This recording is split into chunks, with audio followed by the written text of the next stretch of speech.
Hey everybody, I'm Daniel the Dragon here at the Fire in the Hell 03 channel, and we're here wrapping up our Halloween retro classic movie reviews of the Sleepaway Camp series.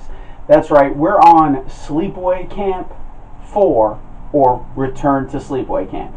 Now, there was a Sleepaway Camp 4 that was in development before they actually went and had some financial issues, and they got raw footage which was available in the Sleepaway Camp box set that came out years ago. I don't know if it's included in the Shout Factory edition, but if you want, you can check that out. Maybe they have it in there. But yeah, it's a little bonus disc. It's not a lot of footage. It's mostly stuff of somebody running through the woods and some looks like kind of like the illusion of being chased.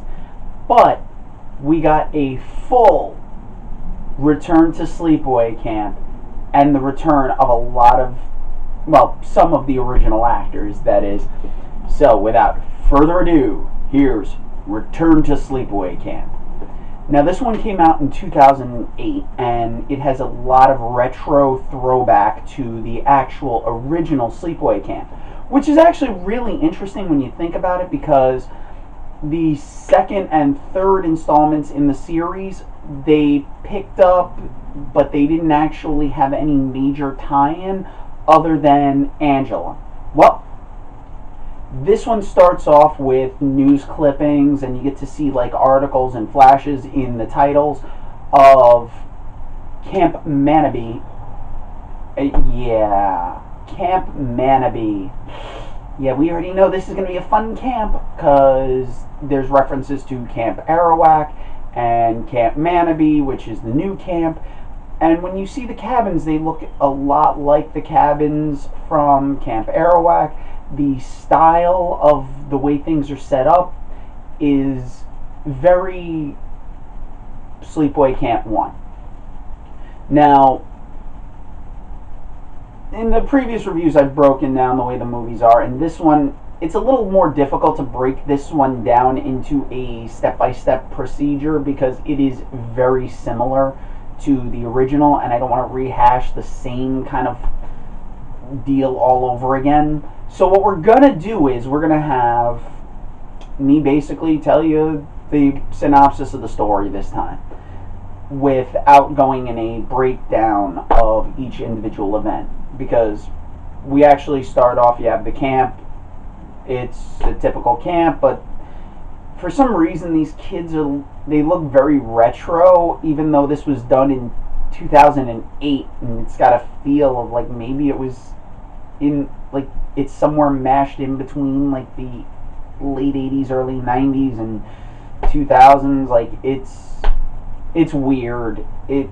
There's no other way to put it for the feel, because it doesn't have that time frame of a specific feel. The clothing, it's, especially because you got Vinny Pastore comes in, and most people will know him from all like the gangster stuff, but mostly from The Sopranos. But he's running the camp, and he's talking to these kids after these kids have already tried lighting farts on fire. I think I may remember trying that once as a kid, but really it's kind of dumb. And we do stupid things when we're young, but this is just, I really didn't know where to place this one in the pantheon of stupidity. So, yeah. So, it appears we have our main focus that we're going to follow is a kid who he's apparently suffered like some mental illness due to the fact that he suffered a fever or something. It's never really made clear, but he's just not mentally all there. So we have someone with a mental illness, as opposed to the last time where Angela was more of a transgender, like psychological issues brought on by the aunt and trauma. This one's more, the kid's comes off with mental disability issues. And that's the only way to really describe the kid, because The kid's virtually harmless unless he's being picked on, which we're going to see a long series of this kid getting picked on throughout this movie. And basically we go through the teasing, the taunting, and him lashing out and getting yelled at, and people are picking on him, and this time even counselors are picking on him. And you would think they'd be a little more understanding and not even trying to be understanding, but we're going to see some of the tropes that from the original get rehashed, because the head counselor just happens to be the exact same head counselor from the original Sleepaway Camp. And he's even wearing like the muscle shirt and stuff, so for all these years later, he's still pretty jacked, which I gotta give him credit for that one. Now, other than that though, it's a lot of teasing, tormenting, and you don't really get a lot of kills right away, but you even have like a weird chef that's like, the cook is actually a dick, and because there's no other way to put it. He's throwing eggs at the kid because the kid's just not happy with the food, so he just wants something else, and it was the same issue Angela had in the original. Only difference is this guy's not trying to sexually molest her, but we do see that one of the chefs for the camp is Isaac Hayes, rest his soul. And yeah, so instead of getting boiled in a giant pot of water, this guy gets tossed into a deep fat fryer. So he is roasty, toasty, and crispy. Yum. I will say, the acting is pretty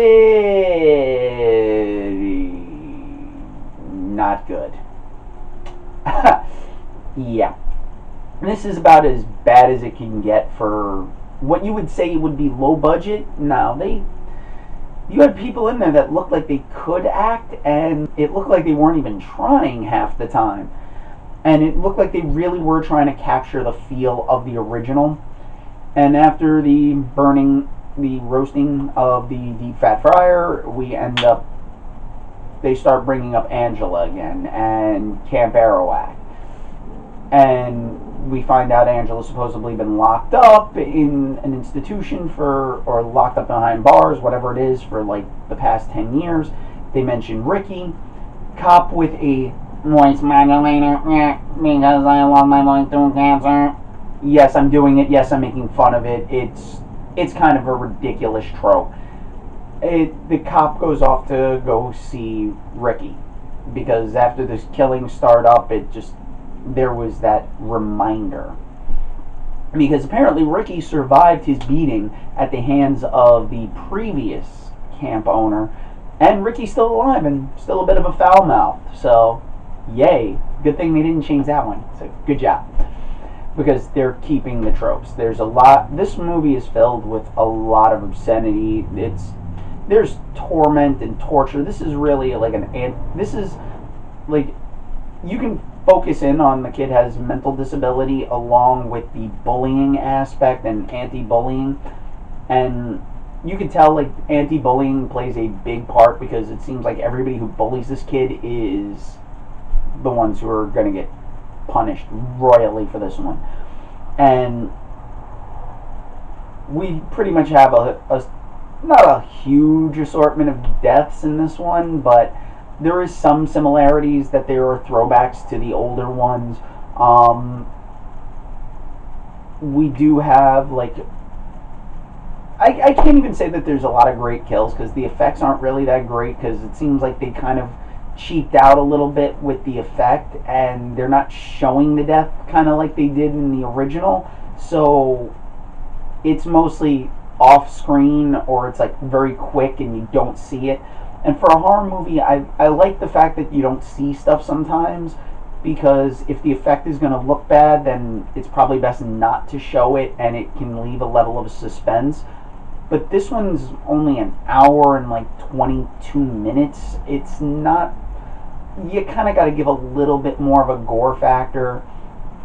And yeah, they're teasing this kid. You're getting instances of a lot of bullying, and you're seeing it. And the kid's stepbrother's even involved in this bullying, and like you would expect, like you're gonna get frustrated with siblings, whether they're step siblings, any kind of family, but at the same time, you got to understand where they're coming from. There is one counselor that is very sympathetic to this kid, and even Ronnie, because Ronnie's back, and it's like he starts doing the same thing that his old boss did, and it's accusing a counselor, though, who's always standing up for this kid who's being bullied as being Angela. And it's like, who are you? Because the counselor's name is Petey, and so it's a girl. And I didn't realize this, but after watching this so many years after I saw it, because it came out in 2008 and I saw it way back when, and now so many years later, I'm watching it, it's like 8 years later, and I'm like, you know, this actress looks familiar. And I realized it's the same one from Dr. Ken. That's probably the most recent thing that I know that she's in. And yeah, it's, the actress is just being picked on because her name is Petey, so he's associating Petey with Peter, who's Angela, a boy who is a girl, and so on. And it's, you can see like the same trope kind of coming back in, and there's the bullying, and there's the punishment of, oh, you're doing drugs, so you're getting punished. You do this, so you're getting punished. Yeah, this is, it's a typical trope movie. This, and the tropes are not working the same way. Like, they don't have that same gravitas as they did back then, which is a shame, because you sometimes crave those feeling of like a classic 80s horror or 70s horror, and this one was trying, but it just didn't achieve that. When I got to go through the scope of everything, this movie, it's trying, but it's coming up short. And we get Ricky back. We get our counselor, or our head counselor, Ronnie. So we got Ronnie, we got Ricky, and we find out in the end that it's not the kid. Everybody's thinking it's this heavy-set kid who's being picked on the entire time, and it's not. And it's not even the counselor. It's the cop, because the cop has been in disguise the entire time, and it's Angela, taking out all the bullies. So, yeah. Didn't see that one coming, did you? Or could you? You know what the entire thing was? It's pretty much an anti-bullying movie, and it does have, like, it shows how people are different and being treated differently, whether they're disabled. It's, if you go and you compare and contrast it to the original, you're going to see that there's, Angela was more of a early trans kind of issues of gender identification. This one's more mental disability and how people are treating someone who's not in the same mental capacity, and he has impulse control. But you can see the kid still has a good nature to him, because he has this little obsession with, like, he calls frogs his friends, and he really loves these frogs, and he tries to take care of them. But yeah, he's, like, you could see, like, that's where the compare and contrast is. And yeah, the people that are bullying are the ones that are getting punished. But at the same time, it falls way short of the original. This one, when I have to give it a review, I would basically call this a travel movie. You know, this you can have in the background if you want to just round out the franchise, because I don't think they're going to do any more of these, and it's a shame that we couldn't have gotten more back in the style of the second one, because the second one is, like, really my favorite, and then the original comes up as a second. But you have to understand that it was a different time frame, and now things are very different. So what we have here is a movie that very difficult to describe, while at the exact same time we have a cutscene after the movie, and I guess that was done to explain how Angela became the sheriff, or took over the identity of the sheriff. It's very short. The movie's not that long. It's not really going to kill a lot of time. That's why I call it a travel movie. This isn't something you're going to really gravitate towards and have to see. But if you're a fan of the series, you may want to have it on and just kind of... It's hard to pay attention to because it really... You can tell it's trying to be the original and just... It's coming up short.